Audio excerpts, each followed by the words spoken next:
Hello students, आप सभी का स्वागत है एनालिस्टाइज के यूट्यूब चैनल पे। तो रिसेंटली एक स्टडी के हिसाब से देखा गया था कि मेन और वुमेन में ऑर्गन ट्रांसप्लांटेशन को लेके बहुत ज़्यादा जेंडर डिस्पैरिटी है इस लेवल तक। So we'll start with why news.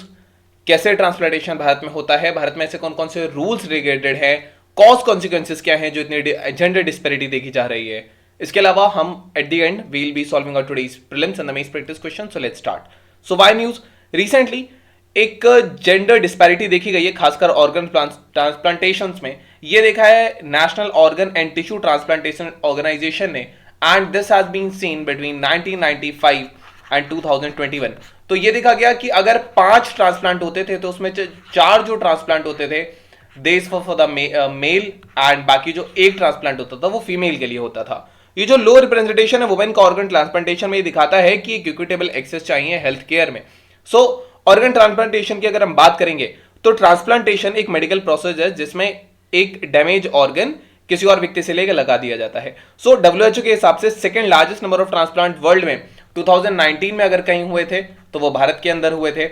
इसके अलावा फर्स्ट जो थे यूनाइटेड स्टेट्स में थे। हाउएवर भारत में बहुत ह्यूज गैप भी देखा गया डिमांड सप्लाई में। अगर एस्टिमेटेड हम देखें कि 5 लाख लोगों को अगर ऑर्गन ट्रांसप्लांट चाहिए होता है एवरी ईयर, तो केवल 0.65 लोग पर मिलियन और 10 लाख पॉपुलेशन ऐसा था जिन्होंने डेथ के बाद अपने ऑर्गन्स डोनेट किए थे। खास करके भारत में ऐसे ट्रेंड्स बहुत कम देखे जाते हैं।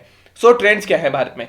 देखिए, नोटो के डेटा के हिसाब से जो नोडल एजेंसी है ऑर्गन टिश्यू डोनेशन के लिए भारत में, तो बहुत सिग्निफिकेंट जेंडर डिस्पैरिटी देखा गया। डेटा शो करता है 1995 2021 के बीच में लगभग अगर 36,640 पेशेंट्स थे जिनका ऑर्गन ट्रांसप्लांटेशन हुआ था, उसमें से 29,695 were men and 6,945 they were women, जो एक जेंडर बहुत बड़ी डिस्पैरिटी दिखाते हैं। ऑल दो स्टडीज ये दिखाते हैं कि जो वुमेन डोनर थे वो ज्यादा थे मेन से। ये इंडिकेट करता है कि वुमेन जिनको ऑर्गन ट्रांसप्लांटेशन की जरूरत होती है उनको एडिक्वेट एक्सेस नहीं मिल रहा है हेल्थ केयर का। इसमें बहुत सारे रीजन होते हैं। We'll discuss the cause and consequences of this. So overall increase हुआ नंबर ऑफ ऑर्गन ट्रांसप्लांटेशन में, और 2022 में लगभग 16,041 ट्रांसप्लांटेशन हुए थे totally. So different type of transplantation में किडनी सबसे ज्यादा है, उसके बाद liver, then heart, then lung आता है। Among different states basically Delhi में लिविंग डोनर ट्रांसप्लांट सबसे ज्यादा हुए थे। तमिलनाडु में जो डिकीज्ड डोनर ट्रांसप्लांट्स होते हैं जो ब्रेन डेड पेशेंट से लिए जाते हैं। सो इंडिया में third highest number of transplants भी होते हैं वर्ल्ड में। So this is the data here you can see कि दिल्ली में लिविंग ज्यादा थे, then highest number of disease basically यहां से लिए गए थे। ये इतने ट्रांसप्लांटेशन से ऑर्गन के ये इतने हैं। इसके अलावा अगर देखा जाएगा तो ये अलग अलग ट्रांसप्लांटेशन का डेटा है जो भारत में है। सो द थिंग इज, अब कॉज एंड कॉन्सिक्वेंसेज क्या हैं इसके? तो देखिए, जो जेंडर डिस्पैरिटी है ऑर्गन ट्रांसप्लांटेशन में, ये रिफ्लेक्ट करता है प्रिवेलिंग जेंडर इनइक्वालिटी को, डिस्क्रिमिनेशन को जो भारतीय सोसाइटी में दिखाता है, जहां वुमेन की हेल्थ और वेलबींग को अक्सर नेग्लेक्ट कर दिया जाता है, कॉम्प्रोमाइज होती है। अवेयरनेस की कमी है, एजुकेशन कम है वुमेन के अंदर, फैमिलीज के अंदर बेनिफिट्स उनको पता होनी चाहिए ऑर्गन ट्रांसप्लांटेशन के। देन मेल मेंबर्स को ज्यादा प्रेफरेंस मिलती है स्पेशली केसेस में जहां लिविंग डोनर ट्रांसप्लांट्स हो, जहां ऑर्गेनी जो फैमिली मेंबर्स हैं वही ऑर्गन डोनेट करते हैं। इसके अलावा फियर है, स्टिग्मा है ऑर्गन डोनेशन से रिलेटेड, ट्रांसप्लांटेशन से रिलेटेड। तो जो खास करके वुमेन में तो ये सोशल एक्सक्लूजन और मैरिटल प्रॉब्लम्स को भी एक तरीके से दिखाता है। फाइनेंशियल कंस्ट्रेंट है, अफोर्डेबिलिटी इशू है, जो सबसे बड़ा इशू है वो है ये बहुत एक्सपेंसिव है, लॉन्ग टर्म है एक, और इसमें फॉलोअप मेडिटेशन बाद में पूरे काफी समय तक लेना पड़ता है, तो ये एक प्रॉब्लम है। कॉन्सिक्वेंसेज की अगर हम बात करेंगे तो जेंडर बायस है, डिस्क्रिमिनेशन है हेल्थ केयर सिस्टम में, जहां पे जो वुमेन है उनको हैरासमेंट फेस करना पड़ रहा है, नेग्लिजेंस है, डिनायल है। सो वी सॉ की lack of public awareness is there.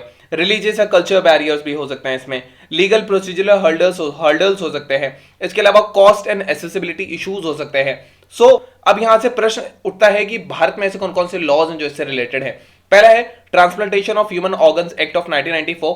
ये एनेक्ट हुआ था रिमूवल, स्टोरेज और ट्रांसप्लांटेशन के लिए ह्यूमन ऑर्गन्स का for these therapeutic purposes and for the prevention of commercial dealings in human organs. Then national organ transplantation guide है।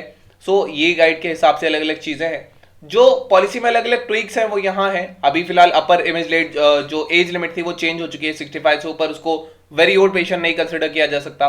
किसी भी स्टेट से कराएं, डोमिसाइल की जरूरत नहीं होगी, रजिस्ट्रेशन फीस नहीं होती है। सेंट्रल एंड स्टेट गवर्नमेंट को कहा है कि वो रजिस्ट्रेशन फीस ले, ऑर्गन कम नहीं ले जो लोग ऑर्गन ट्रांसप्लांटेशन करा रहे हैं। सो ये डेटा है ऑर्गन ट्रांसप्लांटेशन का इन 2013 and 2022 and all. So this is about it. Now यहाँ पे कुछ चीजें हैं जैसे अवेयरनेस की जरूरत है, इंफॉर्मेशन कैंपेन्स की जरूरत है जो खासकर वुमेन और उनकी फैमिलीज को टारगेट करती है। इसके अलावा काउंसलिंग हो, सपोर्ट सर्विसेज हो वुमेन के लिए, उनके डाउट, फियर, कंसर्न्स को पूरा किया जाए। इसके अलावा नेटवर्क और प्रॉपर इंफ्रास्ट्रक्चर हो डोनेशन के लिए, ट्रांसपोर्टेशन के लिए, ताकि टाइमली इक्विटेबल एक्सेस हो पाए। इसके अलावा लीगल एथिकल नॉर्म्स होनी चाहिए, गाइडलाइंस होनी चाहिए ऑर्गन या टिश्यू डोनेशन के लिए। इसके अलावा माल प्रैक्टिसेस या वॉयलेशंस ऐसा कुछ भी होता है तो उनको पनिश करना चाहिए। सो वुमेन को एंकरेज कर सकते हैं कि वो पार्टिसिपेट करें ऑर्गन डोनेशन में एज वेल एज रिसीव करने में भी।